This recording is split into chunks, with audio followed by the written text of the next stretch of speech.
Now you should be able to hear me. I'm sorry I don't have the screen on share, but I think you can hear me better without it that way.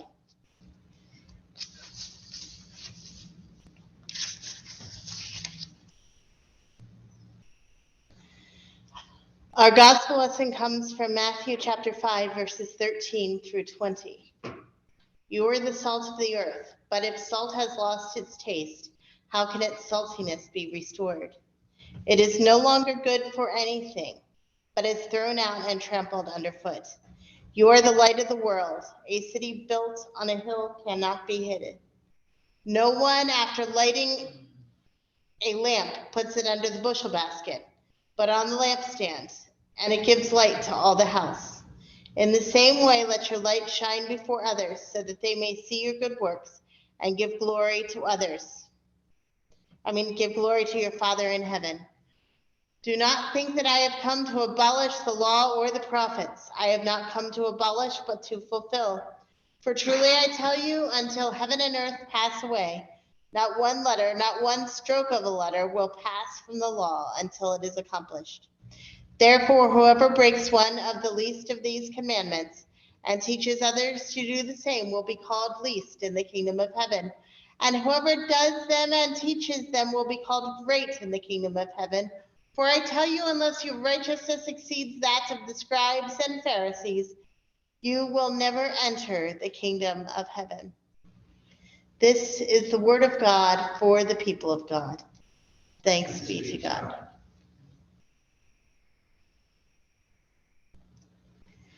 Will you pray with me? O Lord, may the words of my mouth and the meditations of all of our hearts be acceptable in your sight, O Lord, our rock and our redeemer. Amen.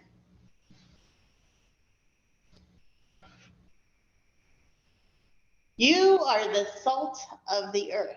That's what we are told here, that we are the salt of the earth. So I have been thinking this week a lot about salt. What do you use salt for? Cooking, eating, right? It's supposed to make your food taste better. Have you ever had a problem where you don't realize how fast the salt is going to pour? And you go to shake it on, and all of a sudden you have way more salt than you wanted? What does the salt do then? It makes it kind of disgusting, doesn't it? Too much salt, instead of bringing out flavor, will ruin it. But it says we are the salt of the earth. If the salt has lost its taste, how can its saltiness be restored? Now, when salt gets very, very old, it loses its flavor. And then you either have to put more on in order to achieve the same flavor profile, or you have to get new salt. What does it mean if we are the salt of the world? It means that we are supposed to enhance the work of God in the world. And if we put too much of ourselves into it so that we are no longer listening to God, guess what happens? We ruin the work.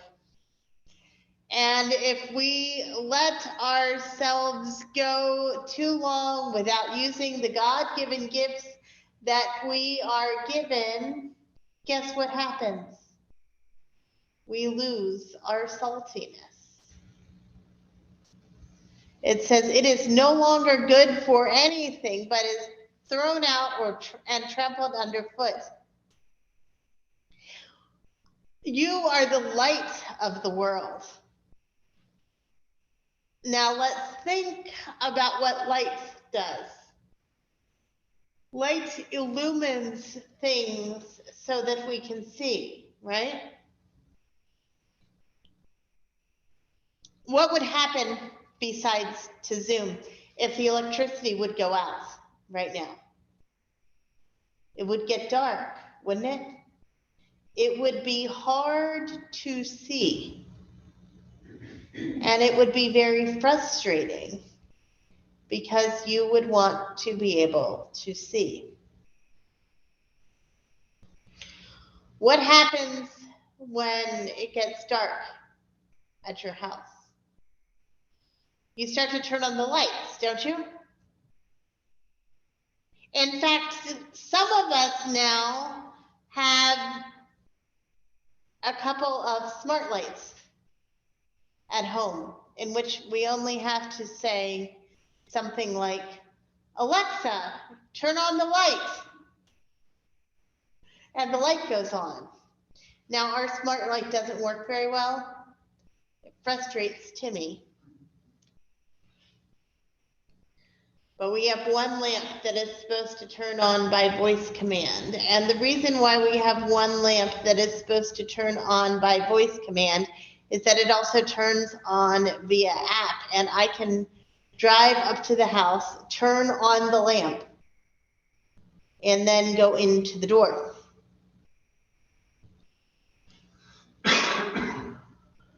But what happens when those lights don't work? Darkness pervades, right? And we cannot see what is going on around us.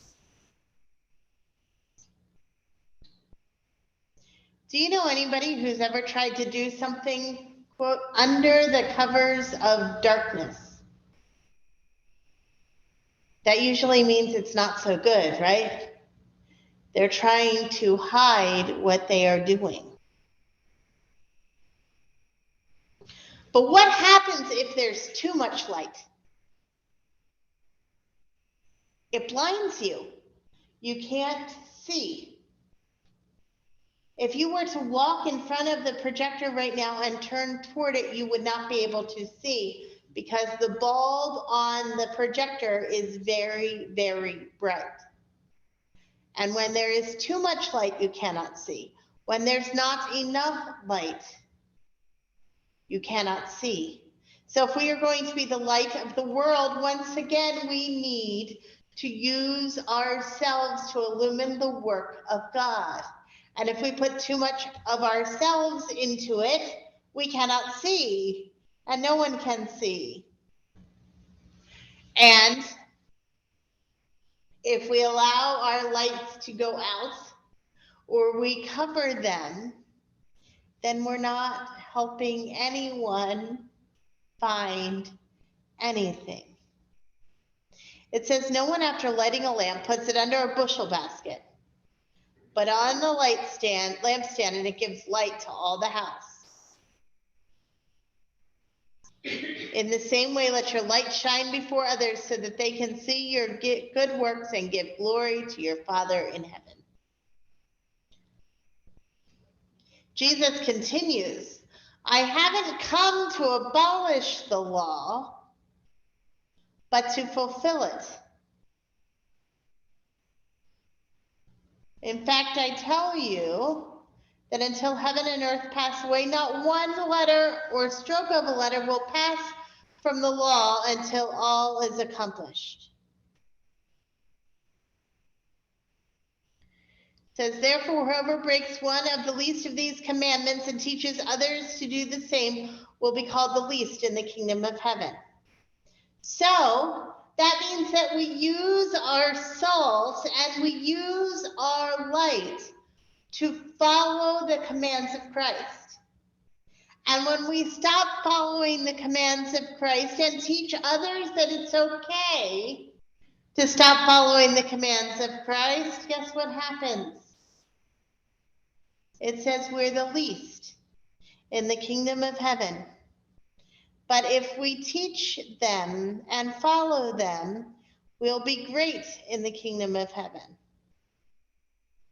It says, unless your righteousness exceeds that of the scribes and the Pharisees, you will never enter the kingdom of heaven. And this might have at one time scared people. And the reason why this would would have at one time scared people is because the scribes and the Pharisees were thought to have it all together. But they didn't. You see, the laws that they followed were laws that would make things better for them. Jesus' laws are not like that. Jesus' laws don't make things better for a few, but they make things better for all.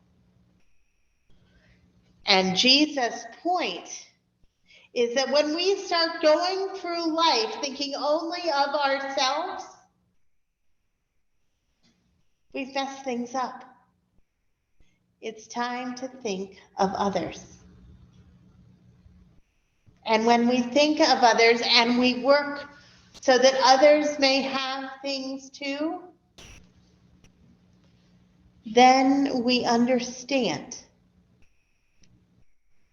what it is to follow the law of Christ.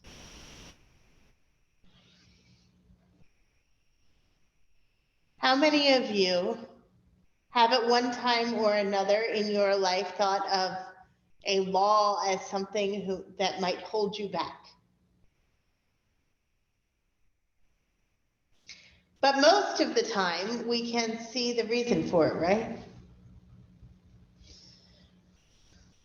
Now, I can remember one time several years ago, it was before we had children, when Brian and I checked into a hotel at Myrtle Beach for our vacation. They brought out a packet of papers that were their rules. And we were supposed to read their rules and sign that we would follow their rules or we would not be allowed to stay. Now, this made me upset because I said to Brian, we're not going to do anything ridiculous, but this is our vacation and I don't know why we have to follow 5 pages of rules. And among those rules, buried on the middle of about the 3rd page, it said that we had to understand that they were in charge. They could change the rules whenever they wanted to, and they would be allowed to ask us to leave for no reason at all. And because I read everything I sign, I said to Brian, I don't think we want to stay here.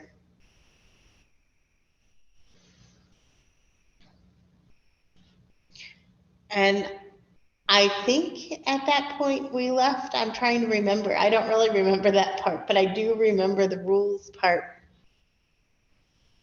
and thinking it was a little bit much. And I remember that he went and he spoke to a manager and he said, look, rules are a good thing because they help everyone to be able to have a good time. But when there's too many of them, and when they are able to be changed without notice, then it breaks a contract. It is not a contract then between you and someone else. You just want to be completely in charge. And they told him that their rules were for a reason and that they didn't have to share the reason with us.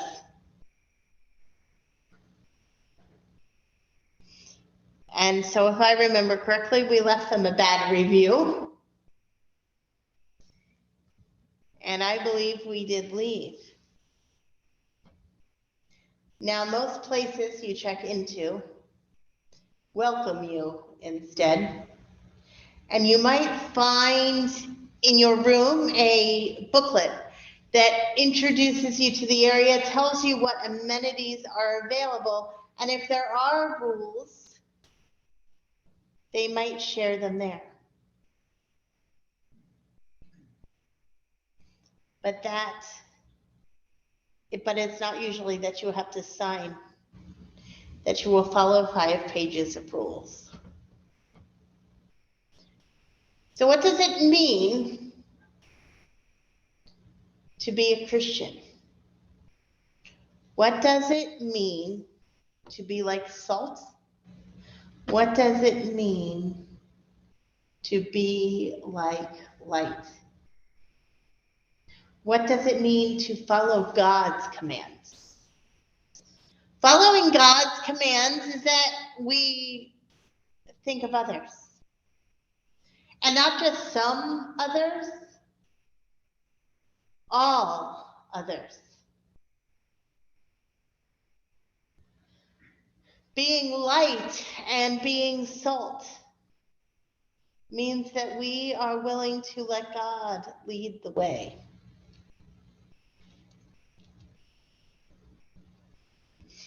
Now, what happens when we let God lead the way?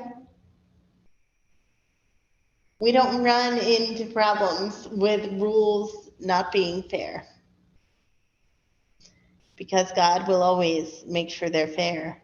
We don't run into as many problems with people trying to decide how things should be, because everyone is instead following Christ. Now, I know you haven't seen much of that, have you?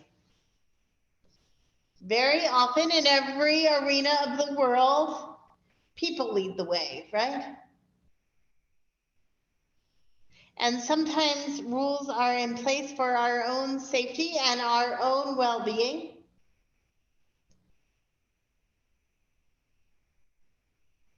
And sometimes they go a little bit too far. How many of you have kids that at one time or another tried to rebel against rules that you had in place? Most of you are nodding. I deal with that. Timmy would rather have no rules at all. He'll tell me quite plainly that he believes that he should be able to do whatever he wants, whenever he wants to do it. Guess what? It doesn't work. Timmy can't do whatever he wants, whenever he wants to do it, because when and if he does, everything is chaos. And sometimes he does it anyway. A few years ago for Christmas, we gave my mother a Roomba. We did so before Timmy was all into Roombas, and we did so because my mother has a problem with her back, and it makes it hard for her to push the vacuum cleaner. So we gave her a Roomba, and she's always let Timmy use it when he's at her house. And yesterday she watched him for a little while. And Brian and I got a phone call about 3:30 from Timmy. And he said, Nanny went upstairs to change the laundry, and I got down the screwdrivers. And we said, what did you do? And her Roomba was completely taken apart. And he says, Mama, something fell off the motherboard.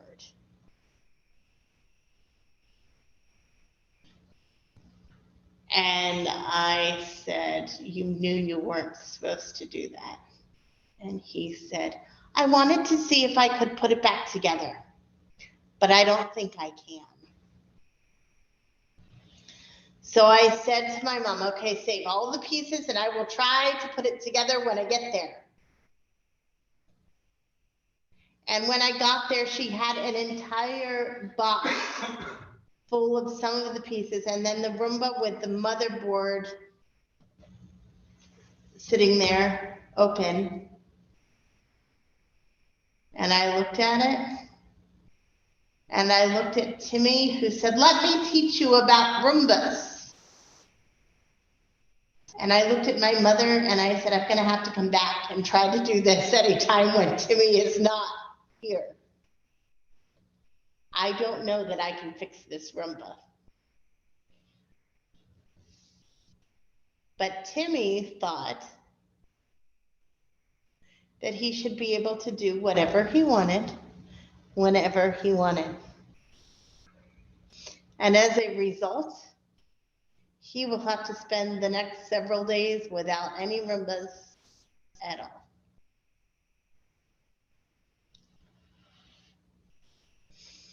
I'm not sure he's going to be happy with that. But sometimes we have to be taught to not let too much of ourselves and our own wishes into a situation. Because he led himself,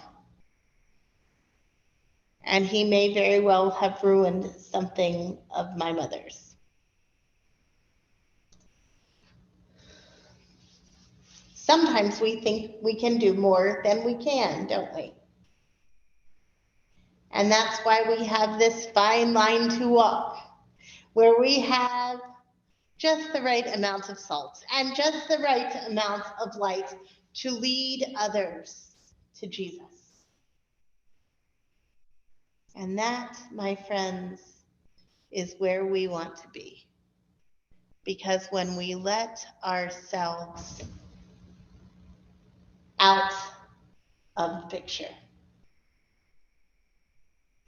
or at least mute it and allow God to lead the way, wonderful things happen. Amen.